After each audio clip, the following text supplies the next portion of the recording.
Another update on this 69 Corvette model kit I'm working on. I'm going to go through over what I've been doing on it. Here's the progress so far. Really quick, as I did the body. That's a big step. I did some on the interior as well. The engine is about finished. And then the chassis too is pretty much done. So I'll go through here and just talk about it a little bit. The body here first turned out really well, I thought. Painted it in this blue, it's called Seaside. Here's the can here. It's just Rust-Oleum brand gloss. It's called Seaside. I thought it turned out really well, actually. We can see here. The box there probably scratched it a little bit, but it's alright. You can see it turned out real nice and shiny, and it's actually went on really smoothly. There's a lot of pressure in these cans, so quite happy how it turned out. And I did put a coat of clear on it afterwards, just really to protect it, not because it made it any more glossy. Actually, it was pretty nice out of the can on how much gloss was in it, so I was really happy. And you can see on this car it has the kind of the T-tops that you could take off. And I thought it did pretty well. But I'm happy with it from just a spray can. And here in the winter, I can't really go out in the garage, and can't heat it up enough out there to paint in. So this is a little safer than using a car paint right now. But I kind of wanted the color a little different. I know there's like a 60s kind of color that was a little different, but for what it is, I was happy, and it's nice to paint it in a different kind of color. For the interior, I've put flocking in it, and it's a little rough. As you can see, there's some parts like there, for instance, and some of it ended up on the dash, but that always happens. So but I always just paint everything this way, and then I'll go back and kind of fix it with a knife, cut off some different areas of it, try to make it a little bit more even in parts.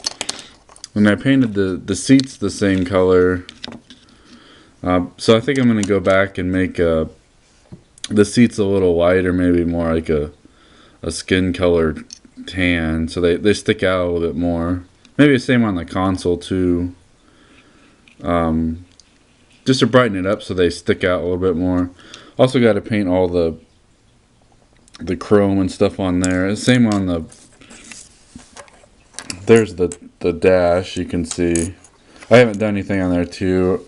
Same as the doors, but I got to find out what areas need chrome and what they don't. I don't think there were stickers for the dash.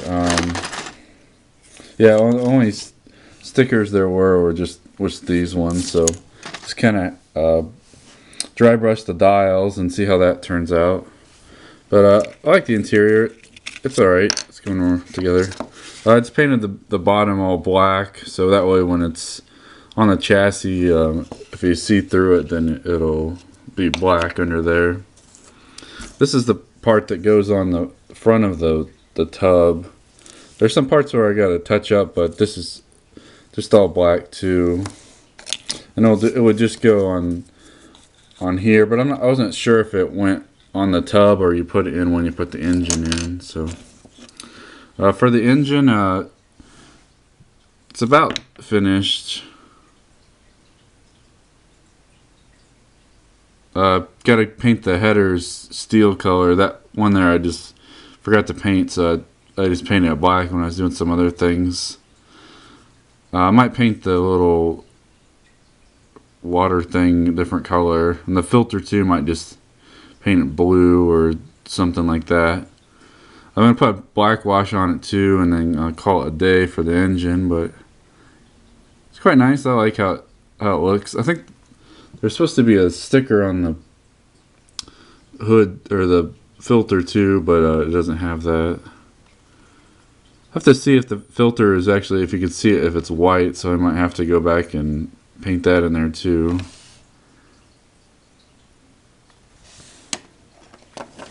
We'll focus on the chassis here.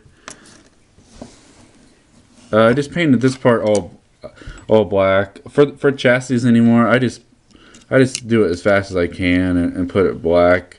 Sometimes I don't even put all the parts in. Depends on how I'm feeling that day.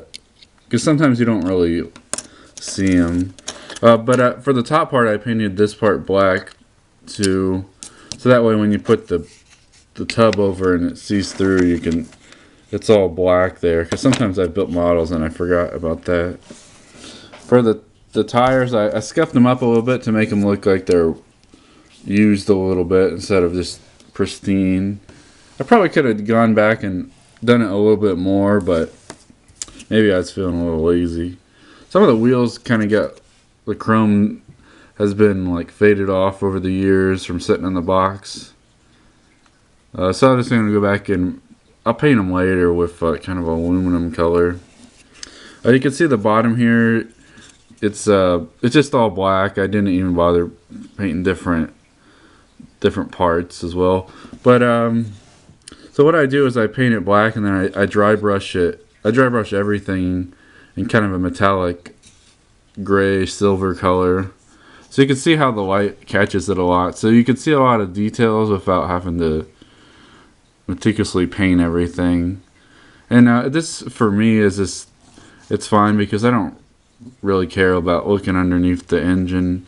A lot of time it's hard to find all the correct colors anyways, because not too often do you see pictures of the bottom of a real car. So and for the shelf, people come over and look at it or you're displaying it and they're not going to be picking it up, or if it's in a hobby shop they're not going to be looking at it that way. So but it's going together pretty well.